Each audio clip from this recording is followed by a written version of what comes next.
ভারত আমাদের পা, আমি আয়েশের পা পরে থাকবে ভারত, আমি আয়েশের পা পরে থাকবে, কেমনে পরে থাকবে? আরে ভাই প্রতিদিন 2,500 থেকে 3,000 কোটি টাকার আমদানি পণ্য এখানে আসে কিনা? আমরা সারা বাংলাদেশের মানুষ আজকে থেকে সকল দোকানপাটে যেখানে ভারতীয় পণ্য ঢুকে আমরা কিনলাম না। আমরা বাংলাদেশের মানুষ সাবান, সোনু, পাউডার, পেস্ট, কাপড় চোপড় কিনলাম না।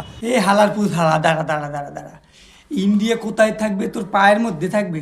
কানা চোদা, তোর পায়ের মধ্যে থাকবে ইন্ডিয়া। তোর টুনটুনির ফুটোর মধ্যে দিয়ে ঢুকতে তোর ওই ব্রেইন আছে না, ব্রেইনের ভিতর দিয়ে ফুটো হয়ে উপর দিয়ে বাইরে যাইবে, ওইখানে থাকবে ইন্ডিয়া, বুঝছিস? তুই ইন্ডিয়া তোর পায়ের নিচে রাখবি? হ্যাঁ সুধীর পো, যা মনে হয় তাই কইয়া হালাস, ইন্ডিয়া তোর পায়ের নিচে থাকবে শালার, ওই সুস্থ ইন্ডিয়ার বগলের তলায়। আর কইতে সুস্থ ইন্ডিয়ার পায়ের নিচে রাখবি?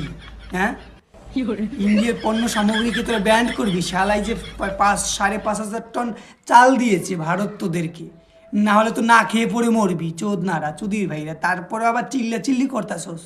হ্যাঁ ইন্ডিয়াকে পায়ের নিচে রাখবি? তোর পোদের ফুটের দিয়ে ঢুকে তোর মাথার দিয়ে উঠে যুদ্ধে যাবে। ইন্ডিয়ারে সেনস তুই, পায়ের নিচে রাখবি ইন্ডিয়া।